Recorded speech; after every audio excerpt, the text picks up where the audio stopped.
बहुत से सवाल मेरे पास मेल्स आती हैं, चिट्ठियाँ आती हैं।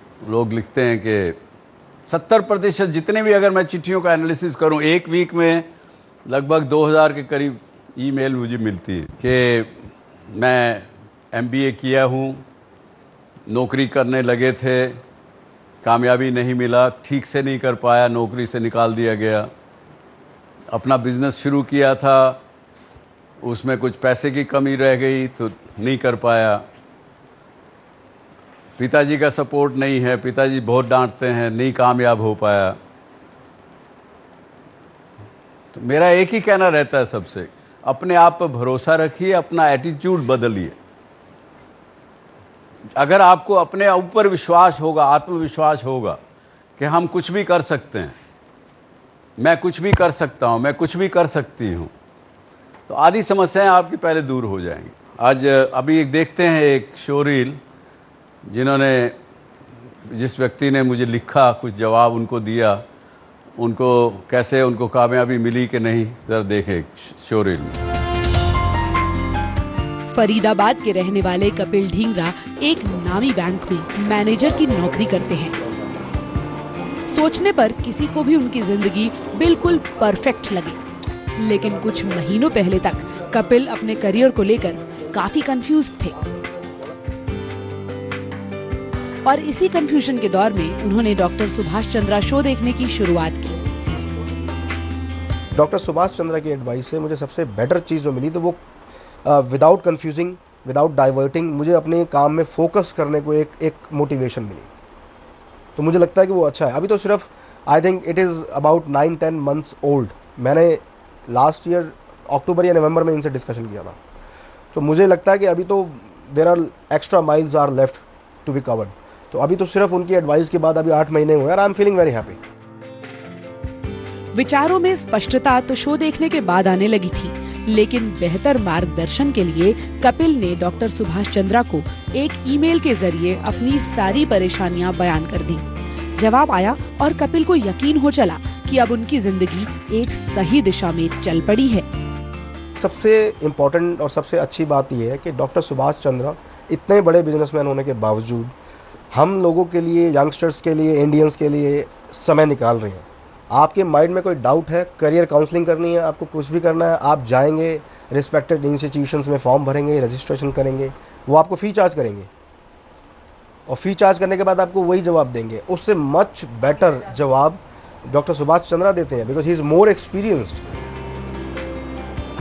आज जिंदगी की कठिनाइयों का हल ढूंढना कपिल के लिए आसान हो गया है और वो इसका श्रेय डॉक्टर चंद्रा को देते हैं।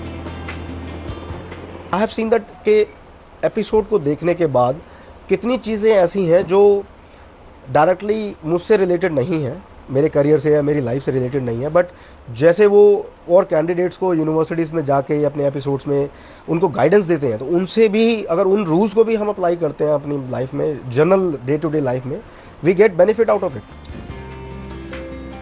जिंदगी के मुश्किल सफर में अगर कोई रास्ता दिखाने वाला मिल जाए तो सफलता के शिखर तक पहुंचना आसान हो जाता है।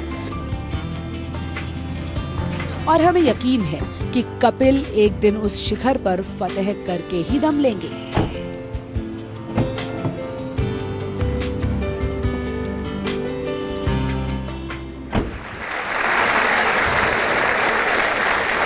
इस तरह का एटीट्यूड आपने देखा।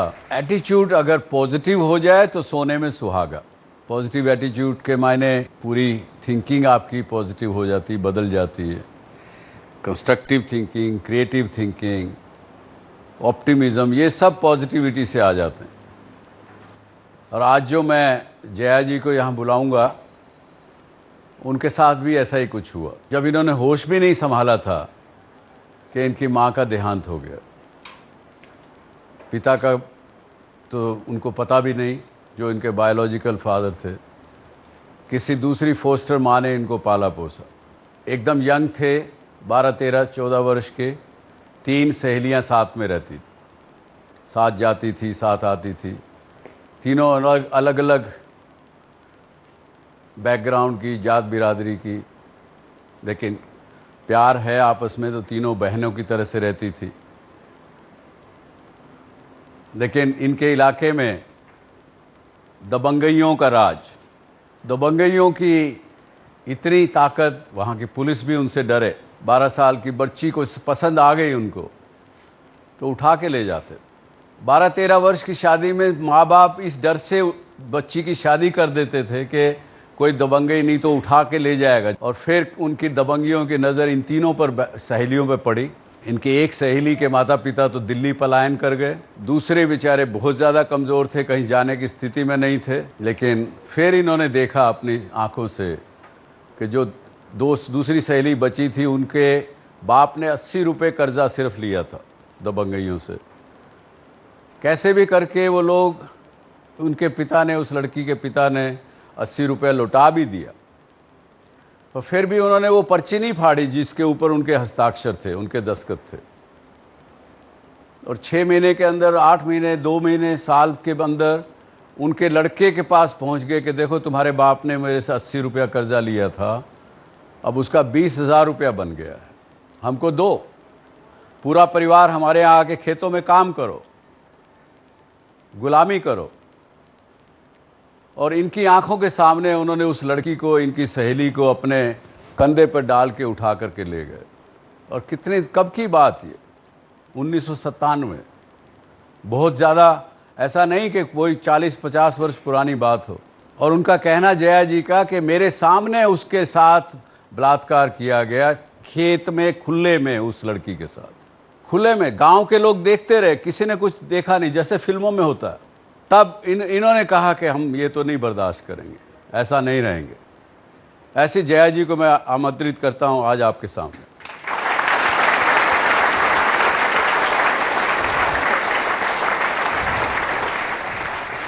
अकेले जब चले आप, ज़रूर बहुत डर लगा होगा, बहुत लोगों ने डराया धमकाया होगा। और आज आपके पास अपने परिवार के अलावा कम से कम 10-15 हज़ार लोग आपने इकट्ठे कर लिए, उनको स्वाभिमान दे दिया, उनको जीने की राह दिखा दी। कैसे किया आपने ये सब? सबसे पहले हम अपने ईश्वर और गुरु को धन्यवाद देते हैं, साथ साथ आप लोग को भी प्रणाम, नमस्कार। देखिए, हमारे क्षेत्र के समस्या क्या थे कि दबंगी राज, दबंग के विषय में आप लोग तो जानते ही होंगे कि दबंगी क्या करते हैं। हमारे यहाँ के दबंग क्या कर रहे थे कि किसी का बेटी पुतौ है, बेटी पुतौ आपका है, रख रहे थे वो लोग। किसी का खेत है, खेत आपका है, लेकिन खेत मतलब मेहनत आप कर रहे हैं, उसमें फसल लगाएं आप, लेकिन काटते वो लोग थे। किसी को 100 रुपया कर्ज दिए, सूद मूड जोड़ के 20,000 रुपया बनाते थे। 20,000 रुपया दो नहीं तो पूरे बाल बच्चे चलो हरवाही खटने के लिए। हरवाही भी खटो, बेटी पुतौ है तो वो रख रहा है।